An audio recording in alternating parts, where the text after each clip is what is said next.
Kalau sudah pemimpin bisa menempatkan diri di tengah, belum ada pemimpin independen. Siapa yang tidak mau ikut dengan aliran besar ini,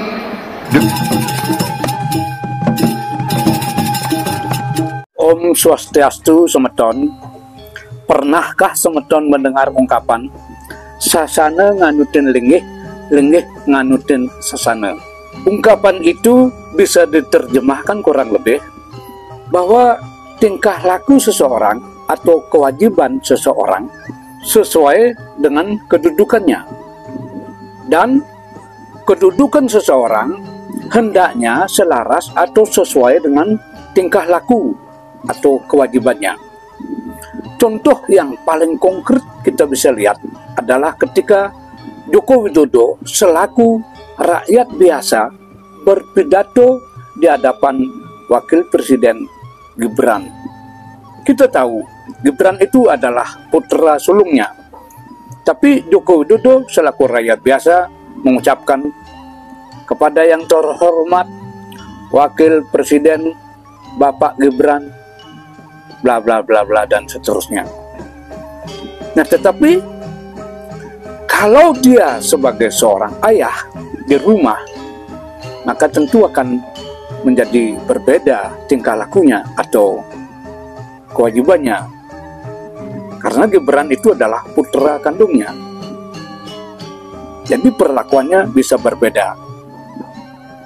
Nah, itulah kira-kira arti ungkapan dari sasana nganutin linggih dan linggih nganutin sasana. Nah, sekarang bagaimana halnya ketika seorang kepala daerah mendapat perintah agar mengikuti red dari presiden?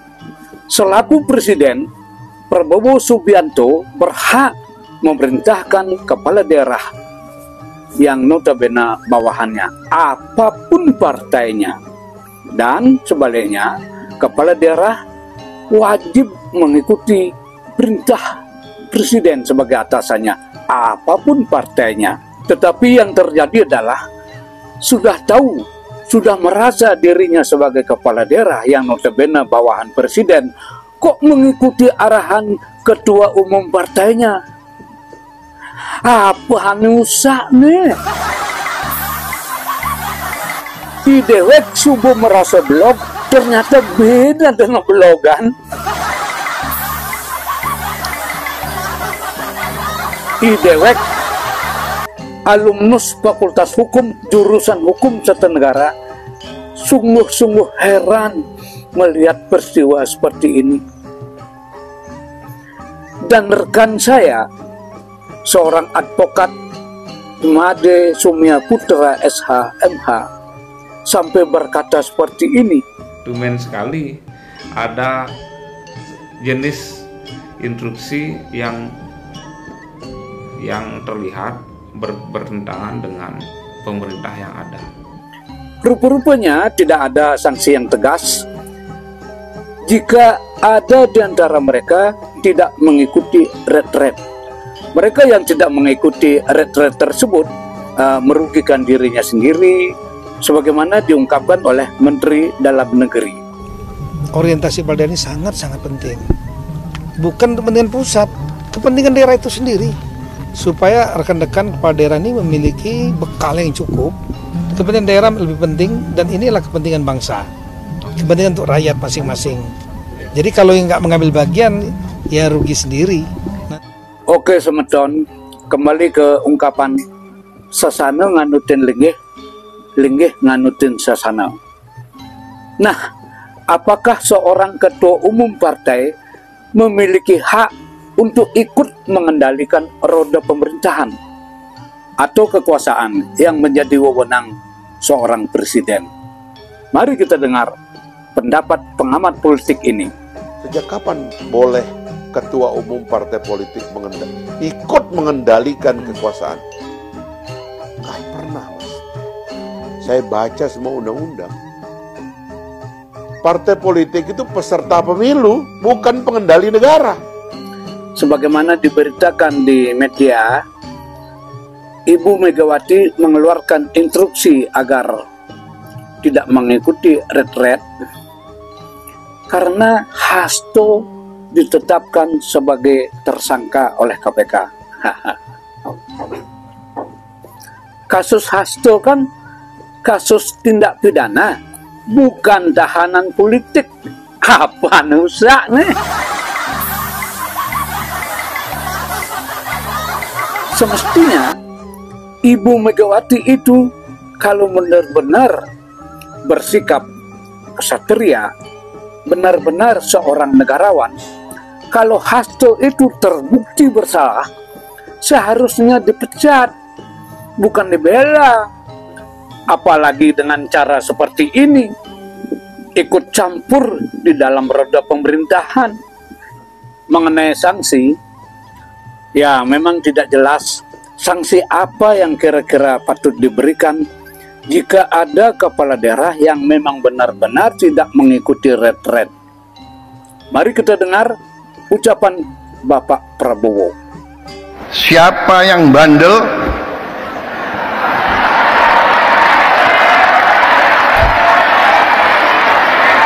siapa yang gablek, siapa yang tidak mau ikut dengan aliran besar ini, dengan tuntutan rakyat, pemerintah yang bersih, siapa yang tidak patuh, saya akan tidak. Waduh, gawat. Yang saya khawatirkan ini akan berdampak kepada masyarakat Bali. Sebab kita tahu Bapak Wayan Koster adalah salah seorang kepala daerah yang mengikuti arahan dari Ibu Megawati. Jejak rekam Bapak Wayan Koster sangat kelam, dan bahkan ada beberapa dosa, kalau itu bisa disebut dosa, yang pernah ia lakukan. Sewaktu menjadi anggota DPR, ia diisukan terindikasi kena kasus suap di dalam kasus Hambalang. Kemudian setelah menjadi gubernur, demi pengabdiannya yang sangat besar terhadap Ibu Megawati, ia melakukan beberapa hal seperti menolak tim Israel bertanding di Denpasar sehingga Indonesia gagal menjadi tuan rumah Piala Dunia U20. Kemudian menolak pembangunan bandara di Bali Utara demi mengikuti perintah Ibu Megawati. Padahal waktu itu yang menjadi presiden adalah Bapak Joko Widodo yang notabene kader PDIP. Yang lebih menarik lagi, demi kecintaannya kepada Ibu Megawati, Bapak Wayan Koster mendolat Ibu Megawati untuk membuka pesta kesenian Bali. Padahal Ibu Megawati itu bukan pejabat publik. Jadi ada presiden, wakil presiden, menteri yang lebih patut melakukan hal itu. Tapi ini kok ketua umum partai yang bukan pejabat publik. Apa nusanya? Nah, lalu saya teringat saat Pilpres. Bapak Wayan mengirim pesan WA kepada Degajah agar Pak Degajah selaku tim sukses Bapak Prabowo diam, tidak bergerak. Nah, pesan WA itu pun sampai di telinga Bapak Prabowo, dan menurut Pak Degajah, Bapak Prabowo tidak marah, tapi tidak suka dengan cara-cara seperti itu. Ya memang, sikap Bapak Wayan itu sama sekali tidak mendidik, tidak ada pendidikan politik di dalam kasus ini. Nah, atas dosa-dosa ini, sekali lagi kalau itu bisa dipandang sebagai dosa, apa dampaknya nanti terhadap masyarakat Bali. Saya khawatir kalau saya melihat dari segi psikologis, ibarat seorang ayah memanggil anaknya untuk diberi pembekalan atau katakanlah tutur-tutur, tapi anaknya membangkang, membandel, tidak mau menghadap ayahnya, tidak mau diberi nasihat. Nah, suatu hari anak itu memerlukan uang, lalu meminta uang kepada ayahnya.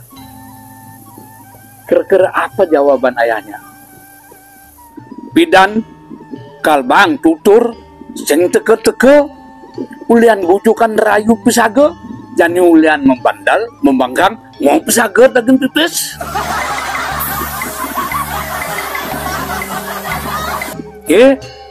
Nang Klenceng teke, semeton tahu Nang Klenceng itu adalah tokoh wayang cengblong. Nah, mumpung ia teke, jani ajak ngorte nasnya. Nang, menurut Nanang, seorang pemimpin itu mestinya berada di mana, Nang? Di tengah. Di tengah. Alasannya apa? Kalau sudah pemimpin bisa menempatkan diri di tengah, cuma ada pemimpin independen. Oh gitu. Apa keuntungannya? Ialah pemimpin independen. Dan luar negeri itu, Po, apa? Berhasil. Lamun sing independen, apa hasilnya? Jawa Timur, apa? Malang. Semeton, saya artikan independen di sini adalah berada di tengah-tengah, netral, yang artinya kalau sudah menjadi pemimpin itu berada di atas semua partai karena menjadi pemimpin rakyat. Kalau seorang bupati atau gubernur bukan bupati atau gubernur partai, tetapi gubernur atau bupati rakyat. Jadi harus tunduk kepada presiden. Kalau sudah menjadi gubernur, tidak masih harus memakai baju merah di depan umum. Jadi dalam wayang cemblong, saya tidak tampilkan di sini. Kalau sudah menjadi pemimpin, semua warna menjadi milik seorang pemimpin itu, sehingga pemimpin itu haruslah berumbun. Oke semeton, sampai jumpa kembali pada kesempatan yang akan datang. Om Santi Santi Santi Om Loka Semesta Sukino Bhavantu. Semoga semua makhluk hidup berbahagia.